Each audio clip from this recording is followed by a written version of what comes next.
He thought it was just a normal blind date, a tired single dad, trying one last time to believe in love. But when he walked into that quiet hospital garden and saw her sitting in a wheelchair, he froze. Someone had lied to him. And when she looked up and softly said, "Don't stay out of pity. I can survive rejection. I can't survive sympathy," his heart shattered, because she had no idea he wasn't planning to leave. Daniel hadn't dated in 3 years. Ever since his wife passed away, it had been just him and his 6-year-old daughter, Lily. School runs, night shifts, burnt toast breakfasts, tears he hid in the shower. Love wasn't something he had time for, but his coworker insisted. "Just one dinner. She's kind. You deserve happiness." He didn't ask many questions. Maybe he was too tired to. The address wasn't a restaurant. It was a rehabilitation center. He almost turned back. Then he saw her, sitting under a tree in the courtyard, sunlight resting softly on her shoulders, a blanket over her legs, a wheelchair beside her. She looked fragile, but her eyes, they weren't weak. They were guarded. "You must be Daniel," she said calmly. I'm Sofia. No epalegi, no oquernis, no explanation. He felt embarrassed, not because she was paralyzed, but because he realized he wasn't prepared. Not for this, not for the emotions rushing through him. They talked. She had been a dancer once. A car accident 2 years ago ended that life. Her fiancé left 3 months after the surgery. "People don't sign up for broken dreams," she said lightly. Daniel hated that sentence, because he knew what it felt like to lose a future overnight. He told her about Lily, about working double shifts, about eating cereal for dinner sometimes. For the first time in years, someone didn't look at him like he was strong. She looked at him like he was human. When dinner ended, he offered to push her wheelchair.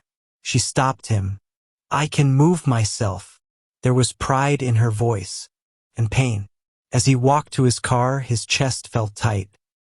He wasn't tricked into meeting a paralyzed girl. He was tricked into meeting someone braver than him.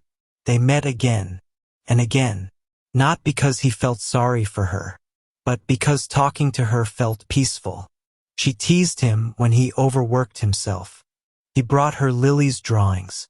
Lily adored her instantly, but the world wasn't kind. One afternoon at a cafe, Daniel overheard a whisper. "Such a shame. He must feel responsible." Responsible? For what? Loving someone? That night, Sofia was quieter than usual. "You don't have to do this," she said. "Do what?" "Stay." He frowned. "I see the way people look at you, like you're sacrificing your life." Her fingers tightened on the blanket. "I won't be someone's charity project, Daniel." The words weren't angry. They were terrified. "Don't stay out of pity," she whispered. "I can survive rejection. I can't survive sympathy." And that's when it broke him, because she thought he was staying out of obligation. She didn't see what he saw. He knelt in front of her wheelchair, not dramatically, not like in movies, just honestly. "My wife died in my arms," he said quietly. "I know what pity feels like, and this isn't it." Her eyes filled. "This is me choosing you, not because you can't walk, but because when I'm with you, I breathe easier." Silence. Then her voice cracked. "What if I never dance again?" He smiled gently. "Then I'll sit with you, and we'll clap for other people." For the first time since the accident, she laughed. Not politely, not carefully, but freely. Months later, Sofia was offered an experimental surgery. Low success rate. High risk. She wanted to try. Daniel supported her. But the night before surgery, she pushed him away.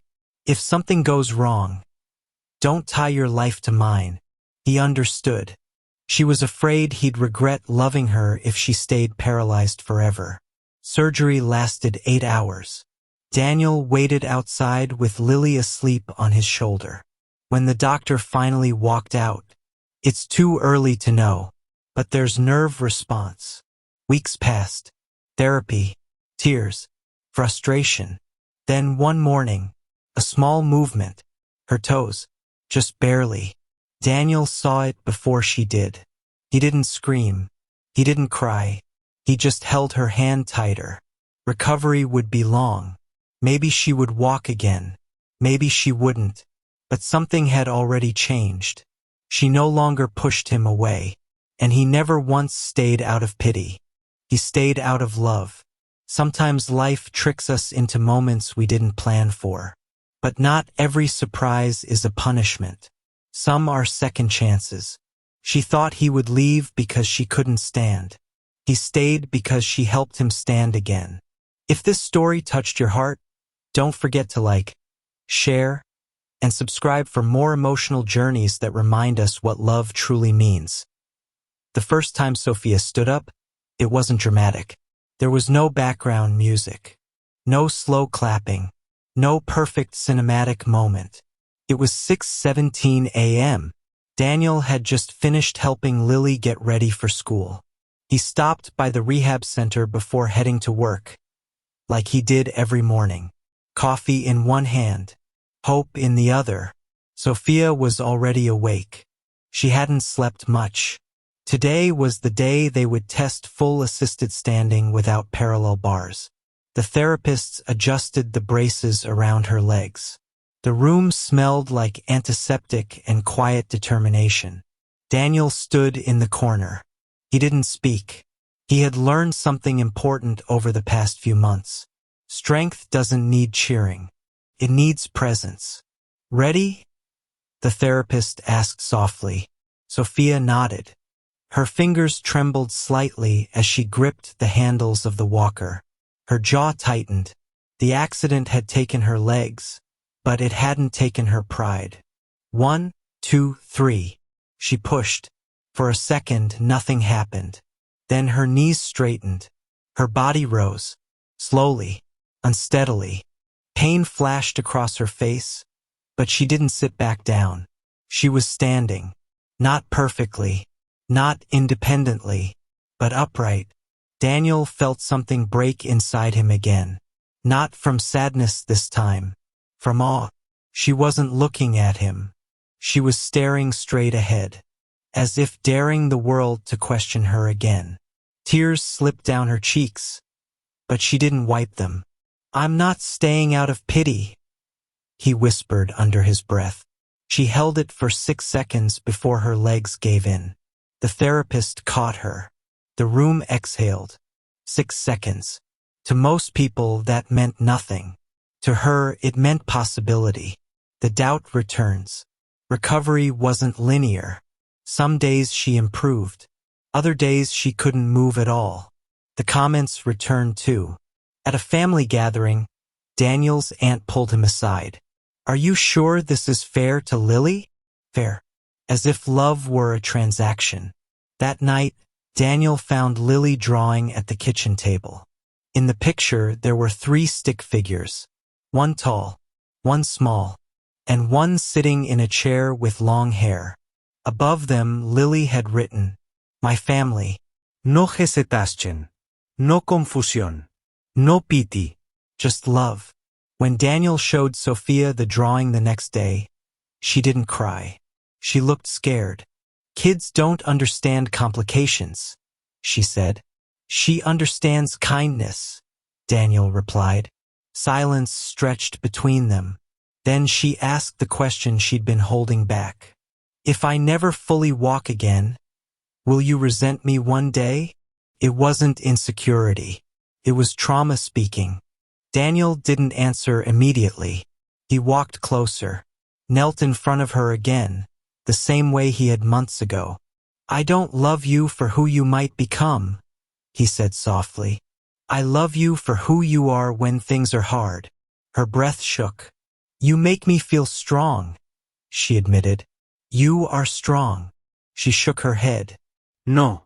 I mean, you make me want to be strong. That was different. And that meant everything. The public test. 3 months later, Sofia insisted on attending Lily's school recital.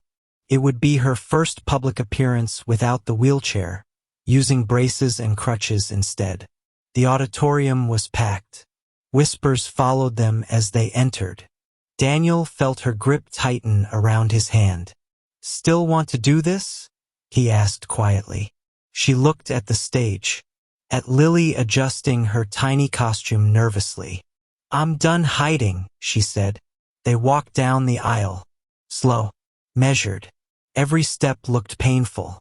But she didn't sit in the back. She walked to the middle row. When Lily spotted them from the stage, her eyes widened. She saw the crutches. She saw Sofia standing.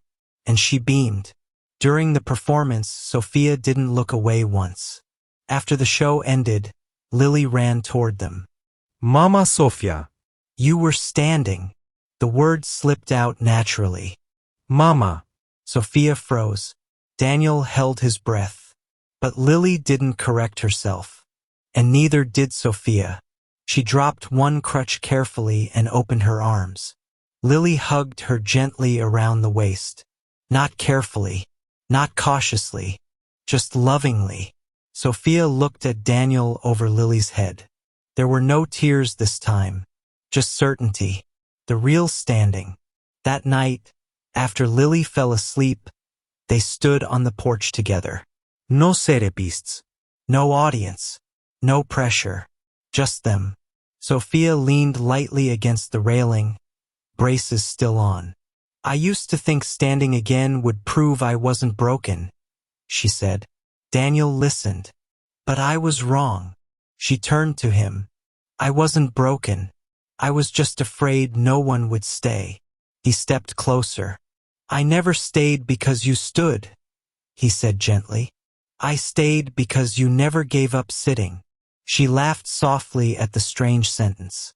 Then, slowly, she adjusted her balance. For 3 full seconds, she stood without holding anything. No walker. No crutches. Just herself. Daniel didn't move, didn't rush to grab her. He trusted her. And that trust meant more than catching her ever could. When she leaned back against him, breathless, she whispered, "I'm not scared anymore." "Of falling?" he asked. She shook her head. "Of being loved." He wrapped his arms around her carefully. And under the quiet night sky, for the first time, neither of them felt like survivors. They felt like a beginning. She once told him not to stay out of pity. He stayed out of choice. She thought standing again would heal her. But love had already done that. Sometimes strength isn't about walking alone. Sometimes it's about letting someone walk beside you, no matter how slow the steps are. And this time, they were finally moving forward together.